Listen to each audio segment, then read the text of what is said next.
This episode of the Canadian Powerlifting Podcast was first broadcast on the 7th of January, 2016.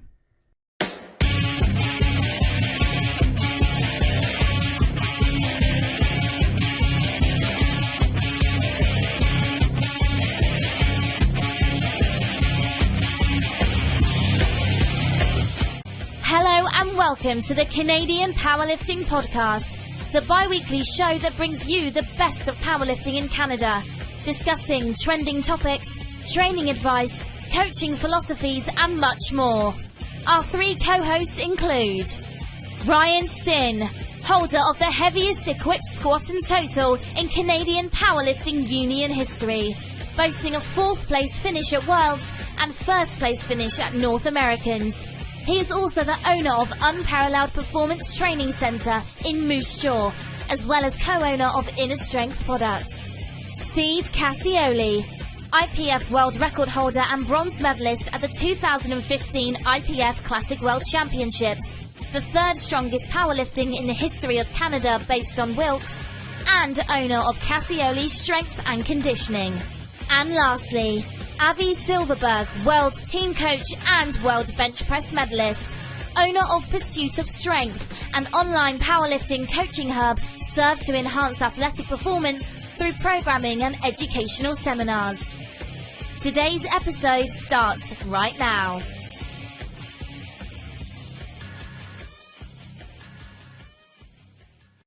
Hello and welcome to the Canadian Powerlifting Podcast. You're joining us on episode 8. Holy cow, guys. I can't believe that we are already on episode 8.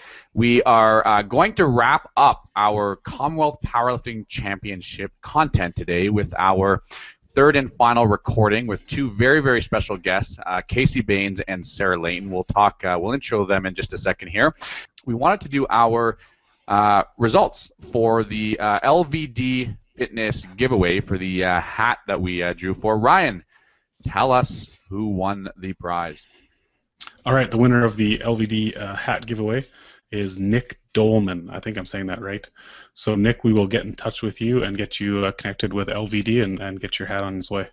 A fantastic company that is branding powerlifting apparel here in Canada. Go check them out, LVD Fitness. I think it's now time that we roll into our bi-weekly powerlifting wrap-up. All right, guys. So this week on the hashtag Canadian Powerlifting Podcast, we have Sean Austin, blue _ strength is IG name. Some rep work with 505 pounds plus the 45-pound chains. Also, we have Brad Kleefeld, 202.5 kilo bench for a double. Also, we have Plato25 is her Instagram name, and she's a female lifter from Alberta, repping out 88.5 kilograms for a 5x5. And lastly, we have Tegan McIntyre, 63 kilogram open lifter this year with a 350-pound deadlift. And lastly, I would also like to mention I also happened to stumble upon this picture of Avi Silverberg and Kelly Branton back in the day, which I thought was pretty cute. On to you, Ryan. All right, I'm just going to do a quick intro wrap-up of our nationals. Our entry deadline just came and passed there about 6 days ago. We got 386 lifters coming to nationals. We had 301 last year. It's a little ridiculous. I think in total we have about 446 entries, so that's a lot of people, doing bench and doing bench only and 3 lift at the same time. And some of the depth is just crazy. I know Avi's favorite class is 63 kilo open women, and they have 19 lifters in that class. That's actually like our biggest women's class by a mile. 13 lifters and 72 kilo women's open. In the men's side, 93 kilos has 16 lifters. We got depth here, depth for days on some of these classes. It's going to be a very exciting performances by the athletes. And we also have our new schedule up. It should be our final schedule. Just posted that last night. We had to make a quick change after discovering something, but it's should be all final now, and lifting will be starting on Monday, going until Saturday. It's going to be a long week, but it should be a great time as long as the weather isn't too darn cold. And Avi, I think you got something special for us this week. Rather than give you news, I'm going to stand on my podcasting pedestal and talk about coaching for a second. This week, I read a disturbing post on a person's Facebook, a person I consider to be a leader in powerlifting, denouncing the role of coaching in powerlifting, but not just any coach, a coach that charges money for their services. Moreover, this person asserted that since there is so much information out there on the internet, there is no reason to shell out money for a powerlifting coach. Now, before continuing on and arguing against his criticism, you should know that all three of us on the podcast are powerlifting coaches, in addition to our two guests today, and we make the majority of our income, or at the very least, contribute a significant amount toward our overall income through powerlifting coaching. So I'm now going to argue three reasons why this person's assertions are wrong. And through these reasons, I urge you to think more critically about the institution of coaching and the value that a quality coach provides. Number one, to simply say there is a ton of resources on the internet and that through self-determination and self-edification, a person can acquire the information necessary to self-coach their way to success is tantamount to saying we don't need mentors, we don't need teachers. The entire body of powerlifting knowledge is only a few keystrokes and clicks away, and we can know everything and anything if we merely invest time in reading the internet. Yes, there are articles, blogs, forums, and a host of ways you can engage with powerlifting information on the internet. But to say this is the only way to acquire information is understating the complexities of coaching and the processes involved. To coach an athlete takes an incredible amount of time, knowledge, and expertise. The time is immense. And in addition to having a broad understanding of the sport and the principles of exercise science, you need to be able to synthesize that information appropriately and understand exactly how to apply those practices within a real context with someone that has real strengths and real weaknesses and injuries, attitudes, various training backgrounds, and so on. So the key point I'm trying to make is that the application of knowledge to a real-world context is more than just reading articles on the internet. It's no different than saying the entire field of structural engineering is on the internet, and with some knowledge on different materials and geometries, a person can build a bridge. Maybe that person can build a bridge, and maybe that bridge is structurally sound, but I'll bet that bridge built was not the most optimally constructed. Notwithstanding, there are a ton of people out there not willing or not having the time to learn about structural engineering to the point of building a bridge. And there is also the same amount of people not willing to synthesize the powerlifting body of knowledge to understand how it applies to the real world. Asserting that the knowledge acquired through a few keystrokes and clicks can be enough to coach an athlete is devaluing the very name of a coach. Number two, asserting that a powerlifting coach shouldn't be paid is just as backwards as saying a coach for any other sport shouldn't be paid. That somehow powerlifting is second class to other sports. It was said in this Facebook post that no one should pay for a coach in powerlifting because it's a hobby sport. Well, of course powerlifting is a hobby sport. We engage with powerlifting in our spare time, and not a single powerlifter on this planet can powerlift and make money. At the end of the day, we don't have a professional league where fans pay money, and we aren't an Olympic sport where top athletes have the ability to be government funded. But we do have athletes in this sport who have strong ambitions. We have athletes who want to win a nationals and a worlds. And of course it's not for money, but these are very real, very serious personal goals that require a lot of time, dedication, sacrifice, motivation, and so on. And now we also have a whole host of people lifting in our sport. Perhaps a person doesn't want to win a nationals or a worlds and simply just wants to increase basic strength. Well, I would argue that the same level of personal commitment required to achieve a national title is the same starting line for the person who just wants to increase basic strength. So with that said, while powerlifting may not be a pro or Olympic sport, we cannot say that it is illegitimate or second class to other sports, nor can we say the coaches involved ought not to be paid because people pursue it as a hobby. Lastly, number three, in a market economy, people can produce whatever goods or services for which they believe there's a market and can charge whatever price the market will provide. Now, since the coaching profession, but more so the powerlifting coaching profession, is largely unregulated by a governing body, this allows for a situation where people can call themselves coaches and charge whatever price they feel people will pay. Now, while this may be a topic for another time, we need to assume here that there is a market for powerlifting coaching. How do I know? Because thousands of people have a paid powerlifting coach.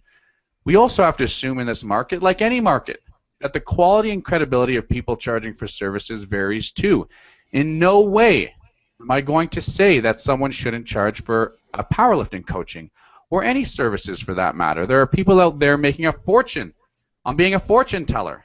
But I do expect that when a person pays for a powerlifting coach or any product or service, that they do their research and are an informed consumer. People are smart. But it blows me away how many people don't ask the right questions when making purchases or when hiring a powerlifting coach. I bring this up because in the Facebook post, it was mentioned that there are people who charge for powerlifting services but are often unqualified and lack credibility to charge for coaching. Well, let's turn that argument on its head, and rather than focus on the coach, focus on the people purchasing those services. We need to be more critical in who we hire for coaches. We need to understand that good powerlifters don't necessarily make good coaches. We need to understand that coaching is complex, requires specialized knowledge and ability. We need to understand a person's coaching philosophy and what drives their methods and practices. We need powerlifting coaches with an education. So if we are to blame unqualified coaches for charging for services, we must also blame those very athletes who choose to hire those coaches without discretion. In closing, powerlifting coaches have value. Their value is in the ability for that person to understand the complexities of sports science as it relates to powerlifting and then apply it to an individual context. For anyone that says this is easy, you are naive. Furthermore, the sport of powerlifting, while it might not be a pro sport, has athletes involved who take it seriously, more seriously than anything else in their lives. And a coach can take that athlete to their potential, whatever that potential may be. And in the absence of a coach, a person's potential is stifled, plain and simple. And finally, I challenge anyone and everyone who has a choice in picking a coach to ask questions and understand the credibility and authority for that given coach. But don't for a second think a coach should be coaching for free. You devalue their time and knowledge, and you devalue the professionalism and institution of coaching generally. And that, folks, is your bi-weekly powerlifting wrap-up. So this week we have two very special guests. We have Kacey Baines and Sarah Leighton. I'm going to turn over to Ryan here to just talk about what we discussed. Yeah, so it was a good discussion. I think I've known Kacey and Sarah personally for a long time. Kacey got into lifting about the same time I did, and Sarah a couple years later. So these are two people I've known for a long time and very well respected in the sport. They're both excellent lifters in their own right. They're both coaches as a profession. They both own gyms. We talked about a number of different topics. They had just lifted that week when we were talking to them, so our conversations were obviously around their lifting, also around the role of an athlete at an event versus being coached at an event, right? And then their evolution of the sport since they've gotten into it, because they've both been in it for quite a while and seen the growth of the CPU from 600 members up to 2,500 members now. So they both have a lot of valuable information on the growth of the sport over time and the evolution of their own personal training and personal lifting histories. So excellent conversation and two of the very best lifters in Canada. So without further ado, here's our discussion with Kacey and Sarah. Hello and welcome to the Canadian Powerlifting Podcast. We are live in Richmond, BC, hanging out at the Sheraton Hotel. We just wrapped up day 4 of the Commonwealth Powerlifting Championships, and we are sitting here with Sarah Leighton and Kacey Baines. Hello, ladies. Hello, Abby. I should mention that we're also here with Ryan. That's me. Hi, Ryan. As usual. Hi, Ryan. And Steve is unfortunately not able to join us here for this episode, but He's working. yeah, he's working. So Sucks having a meet in your hometown, I guess. that's right. Yeah. So we'll do this episode here without Steve, but why don't we introduce our special guest here tonight? So we have Sarah. Sarah, can you tell us a little bit about your background in the sport? My background, my first competition was in 2008 at Niagara Open. I started lifting in just knee wraps, not a squat suit, but I did I did lift in knee wraps anyways. I've been lifting ever since. I've lifted equipped and also raw. So. Now, Sarah, last week we had Rhea Stin on the Canadian Powerlifting podcast, and you actually lift in the same weight category as Rhea. So tell us a little about how that has been throughout your career, because you're kind of always competing against her. So tell us how you really feel. Okay, so the last time I won nationals was when Rhea was still a junior. So that was my, time of glory. And then Rhea was open, and no, it's awesome competing with Rhea. And actually, I was telling somebody backstage how it wouldn't feel like a powerlifting meet if I wasn't joking around and having a good time and lifting with Rhea. I like competing against her. It gives me a challenge. So. I talked to a lot of lifters this week who, are talking about how they're going to maybe opt out of nationals this year. Or they're going to opt out on, competing for a while because they just feel like there's too many strong lifters out there that they feel that they can't compete with. So I want to get a little bit more into that later and talk about maybe your perspective on that, because you have always competed with Rhea. And like you said, Rhea is kind of always in that number one spot, and you're close behind her, right? Okay. So, Kacey, tell us when you kind of entered the sport. I know you've been around for just forever. A couple years longer maybe than Sarah, and I think probably got into the sport. Longer than me, yeah. Yeah, maybe got in the sport ahead of Ryan here. Apparently. So tell us about thanks for your making entry. Me feel old. Thanks yeah, for no making me problem. Feel old. I started in 2003. I lifted from 2003 to 2010 in equipped as a 67.5, and Sarah and I actually competed in the same class for a couple of years. I kind of lowballed it in squats and bench because I've been dealing with an injury, and then I just went for what I needed to do in deadlifts. I'm still really happy with the result, and I'm having a great time. But, in terms of my total, it's not anything to get excited about, and it's a little bit discouraging as I head into prep for nationals. So we'll see what the next few weeks bring. And so what happened to your shoulder here? I'm not sure. I'm waiting for an MRI, and it's not. Look, injuries are part of the sport. I'm not the only person here dealing with one, and it's not a huge deal, but it is something that I've been managing. And so hopefully I get the MRI when I get home, and then I'll see, because I know I can't afford to go into nationals underprepared this year, because it is going to be super competitive. So if I'm looking at either making it worse or just showing up not at my best, because I know I would have to be at the top of my game and have the best day on that day. And I don't know if that's possible. So we'll see. Now, right this week, you totaled 380. Now, I think that ties your PR total. Is that right? Yeah, and it's the same as what I did. Kind of slightly underperforming because of the injury. So, you think if you can get healthy, you can compete against the best of the best. I would like to. But I think Teresa Parsons just did like 415 or something like that recently. Yeah, so that's impressive. That's fantastic. So she's from Alberta. She just started powerlifting not too long ago. We also had Savannah. Yeah, She's a monster. Quebec lifter who's a junior who competed this week as well. But she's coming into open. Yeah, she's coming to open in January, and she put up a world record total this week of 415 kilos, which is incredible. Amazing. Yeah. So lots of 63 kilo ladies here just coming. Killing it. Yep. Either just starting or just turned open. So it's a competitive class for sure. Yeah. So Sarah, tell us a little bit about your experience at Commonwealths so far. How are you enjoying it? I always like competing wherever I go. But Commonwealths, the last time I was at Commonwealths was in New Zealand, which was 3 years ago. And it was a really long meet as well. Like the days were long. There was a lot of competitors. Thankfully, I was the first session, the first flight that time around. But this time around, I got a 4-hour window of refueling after weigh-ins. So I can't really complain about that. You get a little anxious, obviously, because you want to start lifting, but I can't complain about that. So, Ryan, what was happening in New Zealand 2 years ago on Commonwealths? Do you know? Because I've excellent question. Yeah, I don't know. I wasn't there. I think it was a bigger meet than they anticipated. It was just the year after Classic became official. I think 2012 they introduced it. So I think that really blew that meet up, because I think it was 450 or 500 lifters. So it was one of the biggest meets I'd ever heard of at the time. And so they had some really long days. Now, you were equipped that meet. I was equipped, and it was the same deal. There wasn't many equipped lifters, so they put equipped at the start of the week and then raw the rest of the week. So I lucked out on Yeah. that. And So- New Zealand's they have quite a large raw team here even.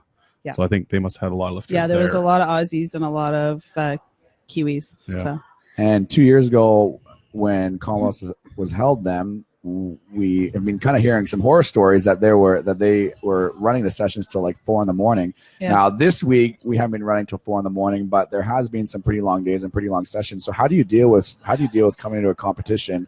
I'll ask Kacey, and you're expecting kind of better meet conditions at an international meet. You expect things to kind of be on time, and things might be running late. Your session, you weigh in and you're expecting to lift at a certain time, but it's running past that. So how do you kind of deal with that mentally? I can't really complain because I got an 11 a.m. weigh-in and then I got a 4-hour break until I had to lift.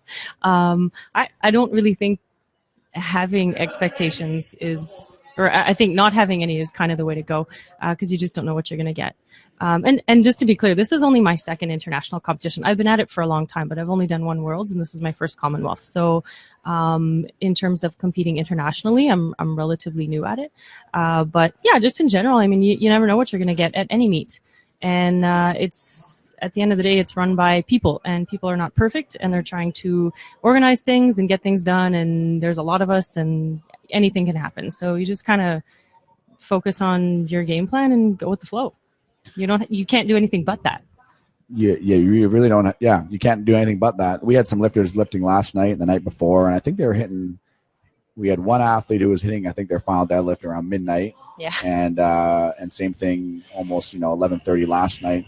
I think the Canadians have done a pretty good job this week in terms of not complaining. I think we've really kind of tried to stop that as much as possible because you know how it is. Once one person complains, and it's tough. I goes mean, downhill.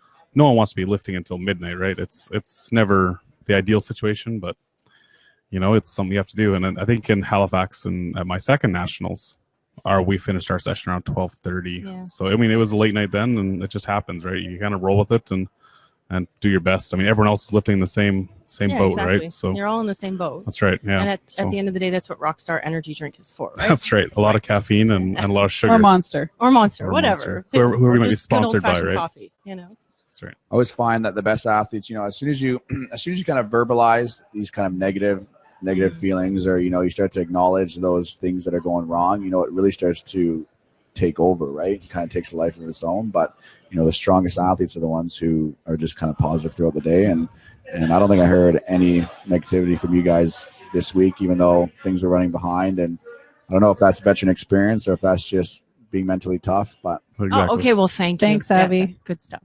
let me get you guys' perspective. I'll start with Sarah. A lot of athletes, I don't know a lot of athletes, but a few have said that my attempt selections are a bit conservative. And my mentality when it comes to picking attempts is that this is a powerlifting competition, right? And we're trying to build towards a total. And it's not you're not going to win it thinking that it's a squat only or a bench only or a deadlift only. And you have to really set yourself up for a solid total. And so I know kind of Ryan and I talked about this offline, but you'd rather gain 5 kilos than possibly lose 10, right? And, in the gym, you might have your max numbers and your ceiling and your top limit of where you could possibly go, and those are your PRs. But in a powerlifting competition at a big meet, when it's very competitive, it's about placing and putting up a good total. And so sometimes you don't need to go to your PRs or go to your ceilings to actually achieve those results. And I think it's a little bit of a shift in perspective when you come and compete internationally, in that it's not really about PRs. Okay, it's about getting on the platform. What are your guys' getting on the podium? So what are your guys' perspective on that? And when it comes to attempt selection? I totally agree with you, Abby.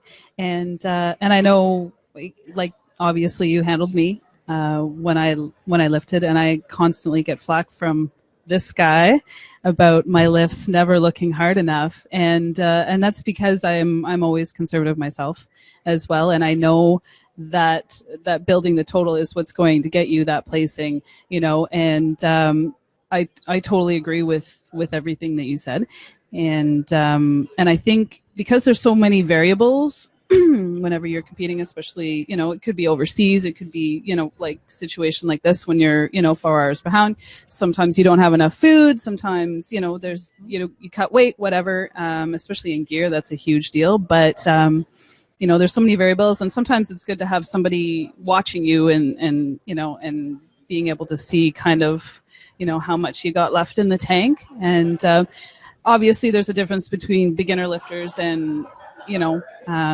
experienced lifters. It's always good to have somebody to oversee, for sure. Yeah, and the other thing is that, recapping what you said here, is that, what your PRs are, what your lifts are, and if you have another set of eyes on you, you're not so attached to those PR lifts because you have somebody who's watching actually your lifts on the platform.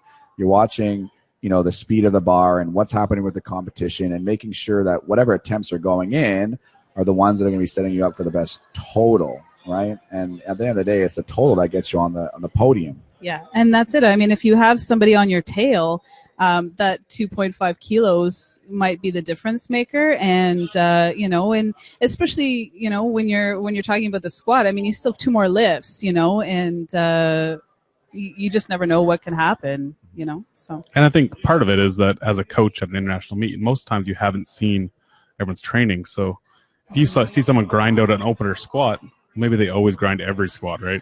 Maybe they grind like someone like, and no offense to Mr. Mark Wasson, but he's a very much of a grinder lifter, right? Yeah. So his squats all look hard, but he knows himself, right? So in that case, we really relied on him and how he felt on his lifts in Finland to help make attempt selections, because if I watched, I would go 2.5 kilos every time, right? That was really hard, Mark. We should just go 2.5, and he wants to jump 8, 10, right? Mm-hmm. So, but someone like that knows their body very well. So I think it's important to have a dialogue with your coach, but at the same time, as a coach, it can be difficult to make those attempts. But as a coach at a meet, I'm always more conservative.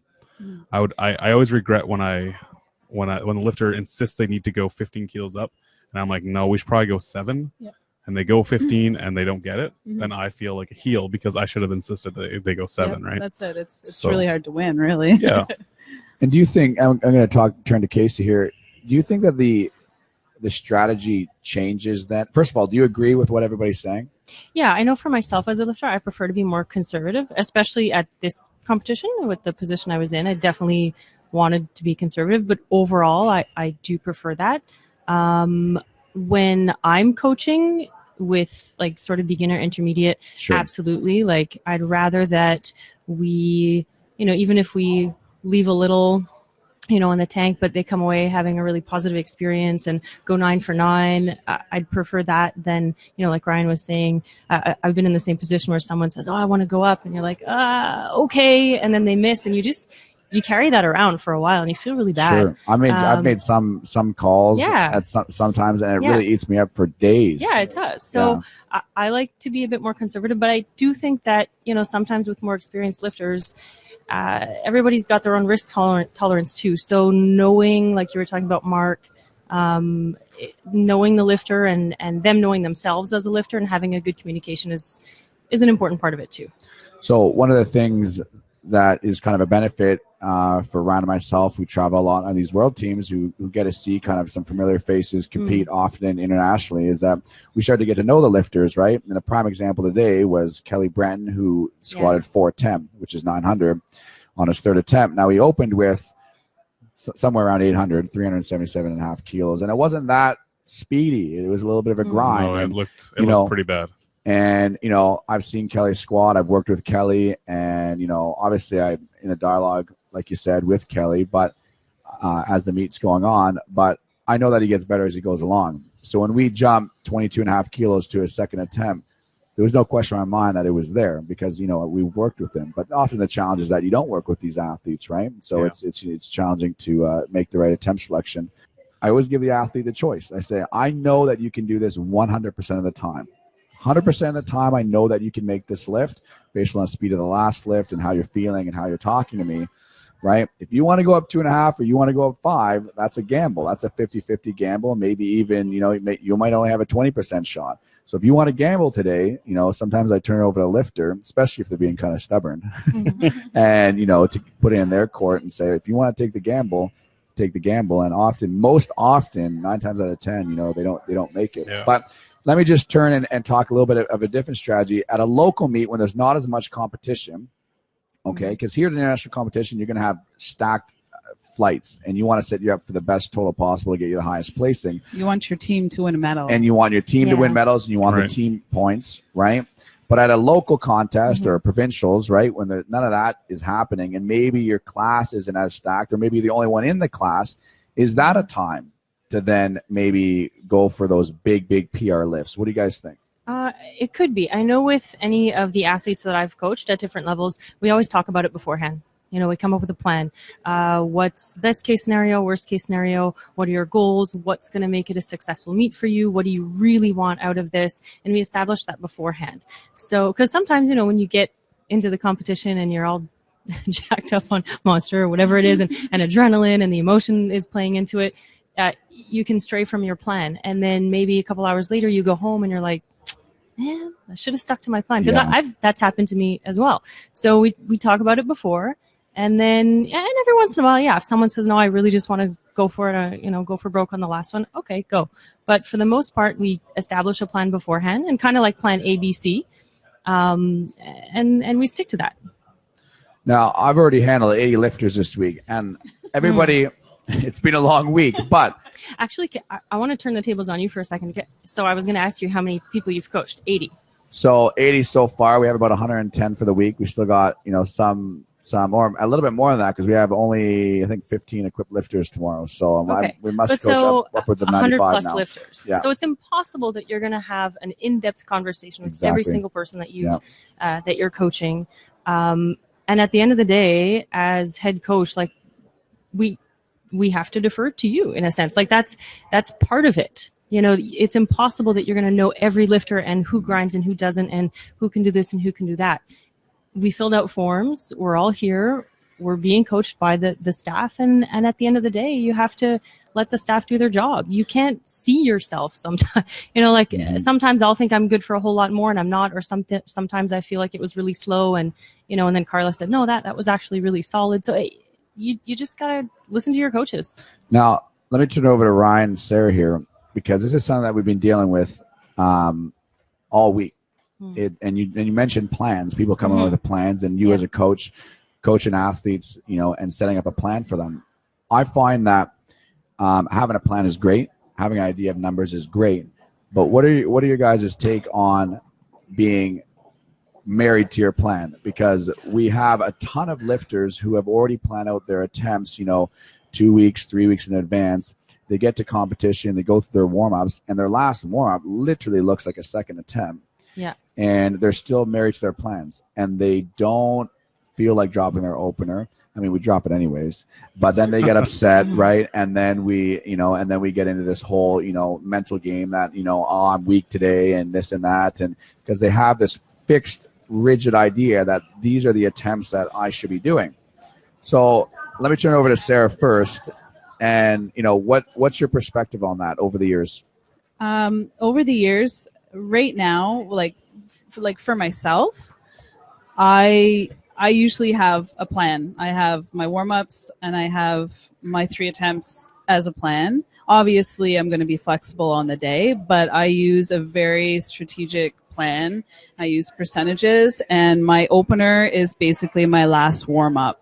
Like, I make sure that my opener I can do on a waterbed, with a cold and maybe even drunk. I don't, it's going to be easy. Right. And my third is what's going to build to my total, so, I may have even done it in the gym, oh my God, or not, but I mean, it might only be 2.5 kilos more than what I did a year ago. But, so I have a plan. I always have a plan, but I'm always open to be flexible. And I know that, like I said before, there's variables and, things change. And now, was there a time this week where you had to switch up your plan? No, No. Just I had a plan. executed like Yeah. clockwork. I find, like, for me, I have a plan because I need to visualize what I'm going to do, and I have to, prepare myself mentally, and I have to know that I'm going to do that plan. And that's why I'm conservative, is because that's what works for me. So your plan, though, is a conservative plan. Yep. Right now, is there a situation where you might go up, or a situation where you might go down, and has that ever occurred? Yep. And then talk me through and us through your mental state, because often I find that we all want to go up from our plan, right? Mm-hmm. If things are feeling hot and things are feeling good. But the other way, if things aren't feeling so good, right, and you go down from your plan, I feel like that can really fray from the edges, so to speak, an athlete's mental state, because, they are just so upset that they are not hitting those conceived numbers. Yeah, and definitely, I know even in Newfoundland, I had a handler, but I didn't have a coach, and my second bench attempt didn't look awesome, and I lowered from my plan. And as I was coming away from the table, Mr. Stin said, "What are you going next?" And I told him. He said, "Yeah, that's a good choice." So it's reaffirming there to have a coach. And that's it. And I mean, he was obviously coaching Rhea, my competition. But I mean, it's good to have some confirmation, and going down, like, because I have a strategic plan, going down a few kilos doesn't really affect me much. And I know that, going down in the squat a few kilos might give me opportunity to pull a bigger deadlift. There's always that opportunity there too. I mean, no one ever takes into account the fact that a real grinder third squat is going to really affect your deadlift. Yeah, and it Absolutely. does. It affects your bench press. It does, yeah. Or a failed squat. Yeah. Or a failed squat. Yeah, exactly. And that's momentum loss too, right? You missed your last squat. I think Matt Gary did like a percentage of, last squat attempts, and I don't know. He's done every analysis that can be done, yes. I think. He is the numbers guy. Yeah. So, that's definitely momentum. Getting a 9 for 9 day is like, it's pretty awesome feeling. So yeah. I mean, speaking as an athlete, at this meet, like, I had a plan 3 weeks ago. I hurt my back. I revised my plan. I hurt my back again. I revised my plan. Like, all week I've been revising my plan as I go. Right. I'm like Sarah. I like to visualize stuff, and I like to know what it's going to be. But I think a lot of athletes are like that. But I need to be realistic, right? I mean, I know that tomorrow isn't going to be my best day, and that's fine. Like, it's just a matter of going out and doing what I can tomorrow. Whether it's a PB in any lift or not, that's what it's going to be. I've done what I can, but if it's not going to go tomorrow, it's not going to go tomorrow. And putting it on the bar and trying to force myself to do it isn't going to make it happen. Just because I really want it to happen isn't necessarily going to make it happen. So come on, that works all the time. I've seen, and I have seen it work. That's the thing, right? Some people can will themselves into a lift, and I've seen those 10-second deadlifts that someone wills themselves through, right?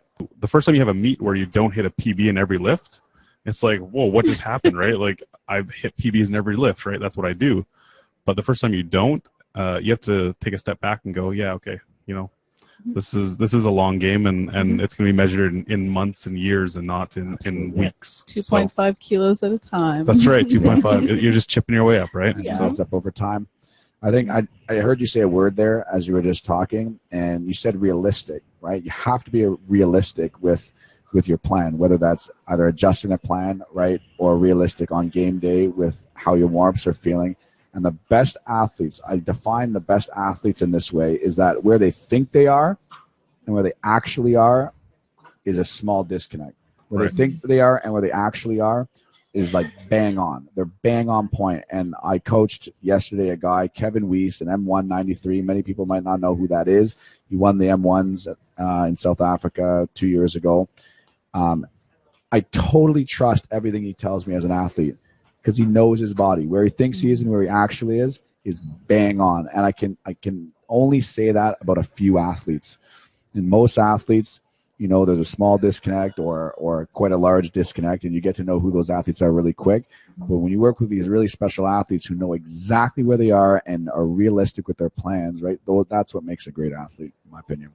Now, I'm going to switch gears here, because Kacey here mentioned that sometimes on these long days here that you are getting jacked up on monsters, and I don't want to get a reputation. She said Rockstar. And, I Rockstar. said Monster. I had one Rockstar. Rockstar's a peanut butter, right? One Like Rockstar. So- Yeah, a lot of peanut butter. So an extension of that, right? Yeah. I mean, obviously that's caffeine. That's to wake you up. An extension of that is, ammonia, right? Yeah.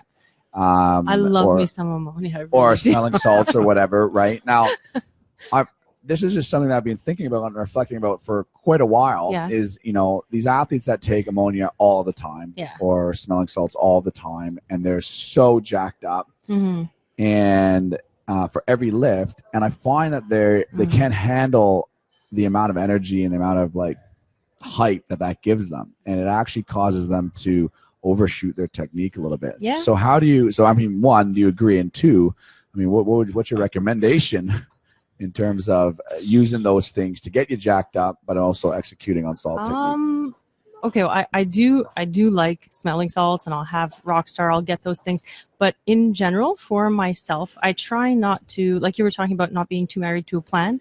I also try not to be too married to any one thing that I need for training or competing. I like having stuff, but I don't need my headphones. I don't need my lucky socks. I don't need everything to go perfectly, because the day that I lose my headphones or I lose my smelling salts, like, it's nice if I have them, but I don't use them all the time in training. And I train under all kinds of circumstances because you don't know what you're going to get on the day. So again, it's like, be prepared for anything and don't get stuck on awesome. one thing.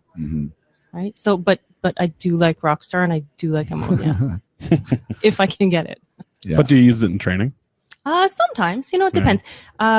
So I run a gym, and when I train, I'm usually coaching and lifting with 20, 30 other people at the same time. So I could do a squat and then walk off, and then 20 minutes later I'm up for my next squat. Yeah. And I've been helping somebody learn how to squat for the first time, and then I come back and maybe it's really late and I've had a long day. So sometimes I'll get it out, but not all the time. Right. Sometimes I'll just go about my business, and it kind of depends. There's a lot of young lifters who are using it every training session, every workout. I think that's a bit much. And I think, I mean, you got to save that. Yeah. I save a leave Energy for dump. competition day. Yeah. You save a leave for competition day? Yeah. I can't say the That's same. the good stuff. I like Advil liquid gels personally. So that's called going with the flow, right? I mean, Yeah. you're not, like you said, you're not married to your attempts. You're not married to any one No. thing, right? And You so then when can't you be. get into a circumstance where Yeah. you're not having to deal with the regular or the everyday, you're still able to compete. Mhm. And you're still able to perform, Yeah, absolutely. right? Like, I usually have a plan A, B, and C in terms of my attempts. But even that, A is like, I'm having a great day. I'm going to go for PRs. This is what I want. B is, okay, maybe I didn't get the thirds, or, this is kind of more realistic kind of. And C is damage control. But then, there's also a plan D, which could be who knows what's happening. And then you're just going to make the best decisions you have with the information you have at the time on that day, and you go for it. It was so interesting. Yesterday, we had two 105 kilo sub juniors. Paul Frobisher from Saskatchewan, and we had Cameron St. Amand from Calgary. Both of these guys were just neck and neck all day, and it was so interesting to coach them because they were two completely separate competitors. Paul being a little bit more reserved and relaxed before he went up to go lift, and Cameron coming from a rugby background, with that more team mentality, has to get, jacked up for every lift, and, back slaps and ammonia and all that. I'm not saying one approach is better than the other, but just interesting to see the two approaches. Now, one example of, I think, being too jacked up was when on the third squats, both of them were going for a world record. It was 275 on the bar, or 276, and both of them were going for it. Cameron went first, and he was other way. Oh, Paul went first. Paul went first and did it. Yeah, and made it, and it was a clean lift. Cameron, completely in his wheelhouse, should have been able to make it. It was a perfectly executed attempt. It was right in his wheelhouse. Goes in there super jacked up, ammonia, smelling salts, back slaps, everything, and he squats it. But, he lost his balance at the top because, he before the rack command, didn't get the lift. And whether it was him being too excited or other factors, who knows? But if he was just, a little bit tighter, a little bit calmer, it was actually, it might have been able to save that energy to actually hold it weird. still. I rewatched that lift like 3 or 4 times, and I really couldn't figure out what actually happened at the top. He just like shimmied almost and almost dumped the bar. But yeah, that was one of the best back and forth squat. Like, I think both their second attempts were world records. Actually, that's not true. Paul's first attempt wasn't a world record. Cameron's first attempt was the world record, which had been Paul's world record coming into the meet. And then Paul took it back on his second. Cameron took it back on his second. Paul took it on his third, and then Cameron just missed on that third attempt. It was amazing. It was quite exciting. So talking about juniors, now there's lots of very strong junior ladies and sub-junior ladies, and they all competed a couple days ago. Tell us all about it. Tell us how you guys feel. About being old, Abby? Old and Broken Thanks Lifter again. Club. The Yeah. Old and Broken Lifter Club. Yeah, we're in the hashtag Old Broken Lifter Club. I wish I would have Is that found what you're getting at? powerlifting as a junior. That's Yeah. all I can say. Yeah. Yeah. Or that I knew then what I know now, right? The classic. Yeah. So what would you tell some of these junior athletes, men or ladies, coming up? What do you think? What do you think is some key advice? Well, we mentioned before the marathon. Everybody wants to be awesome as fast as possible, and as you progress as a lifter and you're more experienced, like Ryan mentioned before, you don't always get PRs. You don't always get, a whole bunch of kilos on your total every time you compete. But it's like small victories, like being injury free for a whole training cycle, and getting maybe just a PR squat. It's definitely a marathon. It's not something you need to get the best at right away. What Sarah said. I don't know. I think if I could go back and talk to my 23-year-old self, I would have probably. I wish I had spent more time on like the smaller stuff that I didn't think mattered as much, but all the small stuff together, comes together and it really does matter. So things like nutrition and sleep and recovery and all of those little things and the sort of boring exercises and things that I didn't want to do then. I just wanted to go in and squat, bench dead, and go all out and then go home and call it a day. And yeah, it's a whole bunch of little things that come together. It's not just the big stuff. I know you didn't ask me, but I'm gonna answer. I was gonna say, Ron, I want to get your opinion, and then I think maybe I should go.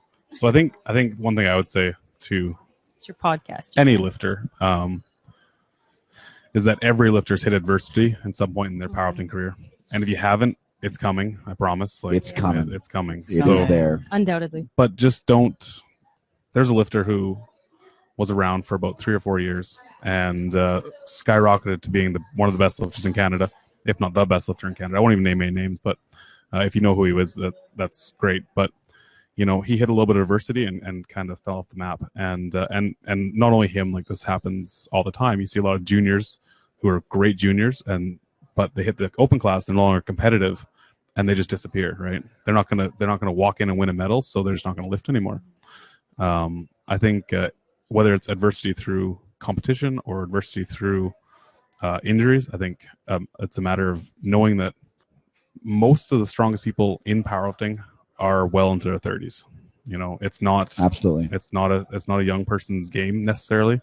Not to say young people aren't strong, High five, Sarah. because they are, but a lot of the best lifters in the world are 30 plus. I think the average age for men at the Worlds was like 34 or 35, and the average age for ladies was even older, 36. Yeah. So yeah, in the man, opens. there's hope for me yet.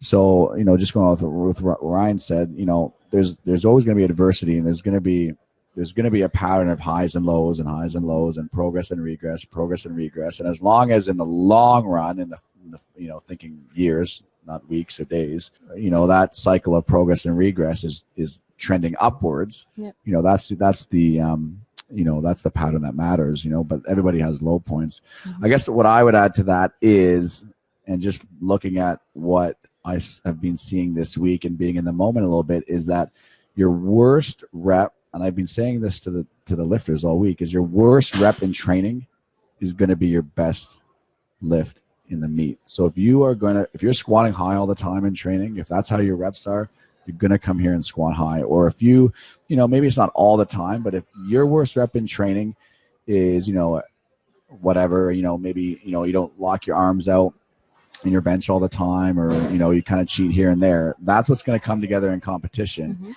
And you can't expect it to come together under 3 international refs on a big stage under these circumstances and variables. So, it's just that age old, mantra of practice makes perfect. It's not going to come together. And athletes think that it's just, they're doing all these huge lifts in training and just cheating a little bit. And it's like, under 3 international refs, you are not, it's not going to happen. It's not going to come together when you're jacked up and in the zone. Lying to yourself isn't going to make you a better lifter, right? No, absolutely. Yeah. Now, just because we got in the background here in our live audience, we have a couple handsome looking dudes here.